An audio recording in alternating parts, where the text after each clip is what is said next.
I know I look like I should be somebody that should join the biggest loser, but I feel like Raider Nation today is the biggest loser. In a game where there's so many people that woke up today not knowing if they wanted the Raiders to win, if they wanted the Raiders to lose. And I feel like a lot of people woke up like me today, where I was like, as soon as that game started, I hate Kansas City. FKC's down below. And you're rooting for the Raiders to go out there and win a football game. And as it's getting closer and closer and closer, you're going, I want the Raiders to try to be able to figure out a way to win this football game. But the fact that they lost it the way that they did, I'm not sitting up here saying that's Antonio Pierce's fault. When you look at the snap itself, Dylan Parham does tell JPJ to hike it. And I got to give a shout out to Sanjeet because I'm looking at it right now, and it does. It looks like Dylan Parham's telling JPJ to hike it. When you're in a silent count, that's kind of on Parham a little bit. But when are we going to get to a point in the season where, all these crazy things that are happening, all these things that should not happen, and think about how many times I've sat up here, think about how many times y'all have sat up here on this show and have been like, I don't think that's AP's fault. But sooner or later, we've had like 4, 5, 6 games where we're like, it's not AP's fault. Sooner or later, things got to fall on the shoulders of your head coach. Like, good football teams find a way to win. Bad football teams find a way to lose. And the ways that the Raiders are finding ways to lose games this season, they're a bad football team. Antonio Pierce said it himself.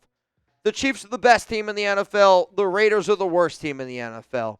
And a game that, quite frankly, was close, and a game that you lost by 2 points, where you should have been able to at least get a field goal in that final possession, and Daniel Carlson missed 3 field goals today. I get it. They were tough makes, and AOC, who went out there, if you look at the box score, it looked like AOC was cooking. And AOC in that second half was absolutely, positively cooking. He's going to make the Raiders fans that want to take nervous because that guy's going to go out there and he's giving it his all. He's playing well. But also, he took a sack earlier in this game where they lost 15 yards. That took him out of field goal range. That put Carlson in a tough spot.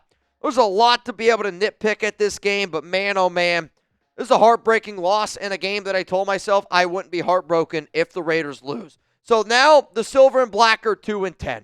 If you want Raiders analysis, if you want news, if you want updates around the Silver and Black, hit that subscribe button. We're pumping out content every single day, 100% for free.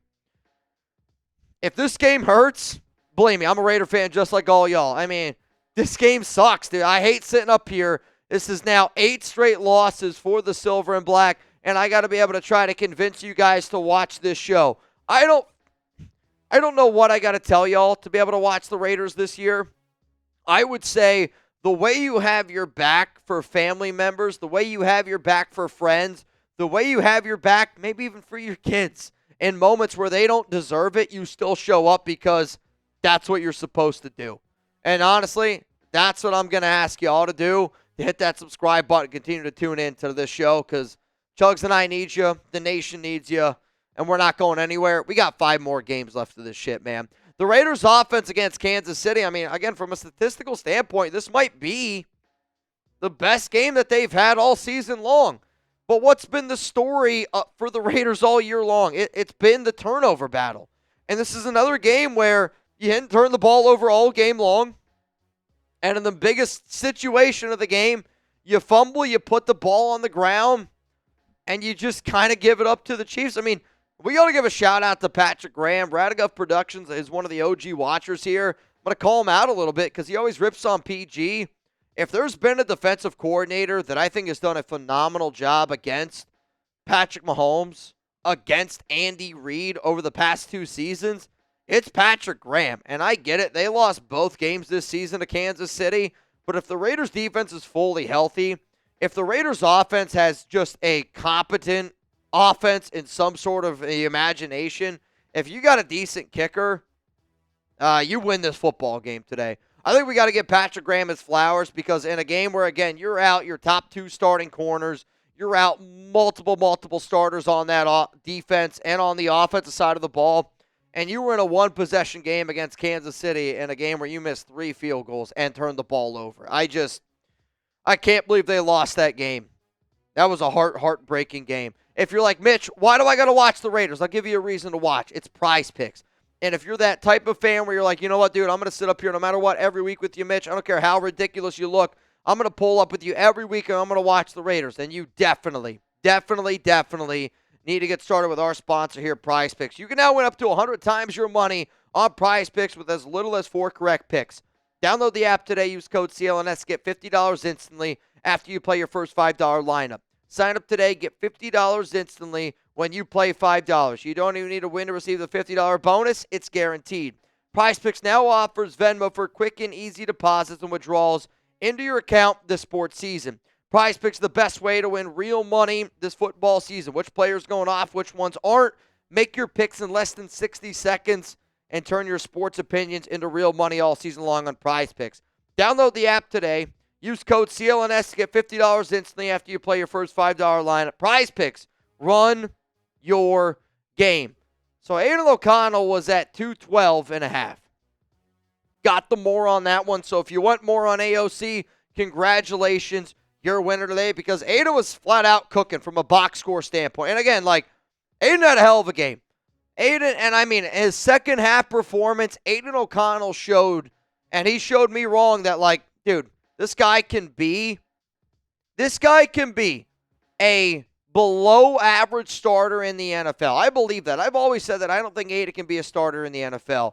Aidan came out today and a little bit slow, but what do we want? We want guys to be able to make adjustments, guys to be able to get stuff cleaned up.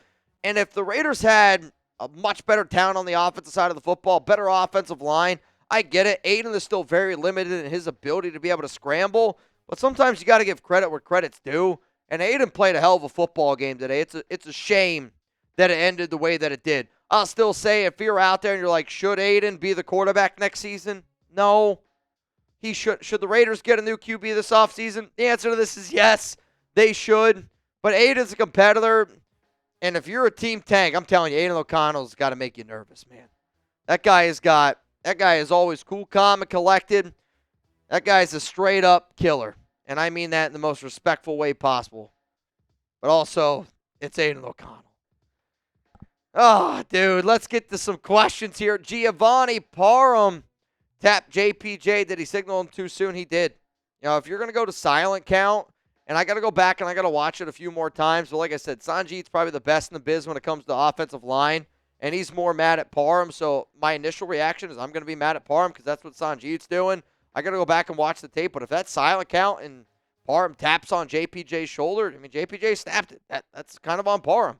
Victor, pathetic ending. An absolute pathetic ending for a pathetic season. Hey, thank God, closer to Shedeur Sanders. Whether it's Shedeur or whether it's Cam Ward, I mean, I'll tell you this. I've always been, I'm a bigger Cam Ward guy than I am Shedeur, but I know the Raiders are more interested in Shedeur. Big Luck says, thank you, God. Reminder, every person that sends in a super chat here on today's live show, you're entered in for a chance to win a TV. That's pretty freaking cool if you ask me. Aggressive, I was okay with losing, but like that, nah, not cool. I said it before the show started. I was Team Tank, and I'm still Team Tank. I am happy that the Raiders lost because it helps us get one step closer to getting a franchise QB, but I'm pissed the way that game ended. I'm pissed that we let a chance to beat Kansas City slip through our fingers. Both can be true. Hot Dog, if not mistaken, I think we are now the first team to be eliminated. I thought the Giants also with their loss, they were 2-10 after their loss to the Cowboys. Now, maybe it's easier to get into the NFC, but I thought the Giants with their loss and them being 2-10 were also up there. Which, let me look up right now the NFL draft order. On Tankathon, the Raiders would have, this is what's crazy. On Tankathon, the Giants and Raiders are tied. Both have a strength of schedule at 534. That's insane. But Tankathon has the Giants at number 1. I wonder why. Interesting. Nico, Mitch, shout out to you, bro. 6'2" Hemi. Abdullah not running out of bounds to stop the clock shows this team's football IQ. AP, it's on you. I mean, that's on Amir Abdullah, but this is, again, going back to my point of how many things are we going to say where it's like, oh, you can't blame that on AP. But when you're the head coach, everything falls on your shoulders, even if they're as big as what mine are. Look right now. Johnny, I think Carlson gets cut. No, he's not going to get cut. It's cold game, not put in the best situation. It's frustrating, but no, he's not going to get cut. Let's go to It's Amari. I swear in my life, it was ruled dead. I don't think it was. I think they called the flag, and there was so much shit happening that they tried to slow it down. Oh, gee. I know AOC isn't the franchise guy, but give him his flowers. He outplayed Mahomes. Can't wait for Sanders. Big mistake, but learn from mistakes. Bowers is the offensive rookie of the year. I kind of agree, man. Antonio Pierce just said he wasn't sure what happened on the game-sealing botch snap, and I don't blame him. I don't even know if all of us know what happened, but AOC outplayed Patrick Mahomes. I agree with that. Win, what's up, man? If that fumble right there doesn't prove they're trying to tank and lose the game, it was rigged. Give me an effing break. Obviously, it was rigged. I'll tell you what, if you watch that game and you are like, this game's rigged or this team's trying to tank and lose on purpose, it's kind of hard to unconvince yourself that what you just witnessed there wasn't planned. And if it wasn't planned, that might be even worse. Thugador, this game pissed me off the most the entire season. That's saying same thing. 0 words. There's no words to be said, dude. This football team stinks. Quinn, I think we can keep our heads high this week. We made some mistakes, but Kermit the Frog scared the whole second half. Raider Nation, baby. I mean, again, like if you want to take a positive out of this game, it's Patrick Graham has been able to show you since he's taken over for the Raiders that he's done a phenomenal job against Patrick Mahomes and Andy Reid. And I know a lot of Raider fans might want to move on from PG. I want to keep PG because I think he is that guy. Hawaii-born Raider, if we get Sanders, don't want AP to be the coach. Dion's okay with AP being the coach, and if Dion's okay with it, and if Brady are okay with it, then honestly, man, it might actually happen. Murphy, you make watching Raiders fun, even when they are bad. Keep up the great work. I appreciate that. I'll tell you this. When the Raiders are actually good again, because it will happen at some point, doing a watch party on a Raiders game day when they're actually good, there's nothing better. And I mean that. I miss it. I miss Raiders game days when I was cheering for them to win.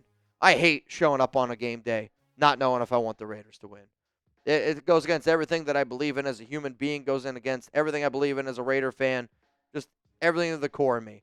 I promise you this. Next season, Raiders game days are going to be better. They can't be worse, right? They can't be worse. Nando, shout out to you, bro. This is probably the most frustrating loss this season from Nando. I hear you. I see you. Couldn't agree more. So here's what I'm going to tell you. Enjoy your Thanksgiving Day break. Enjoy your time with your friends and family on Saturday and Sunday. I'm going to do that. The next time you're going to see me live is going to be on Tuesday, 4 p.m. Eastern Time, 1 p.m. Pacific. Raiders lose again. Do it then.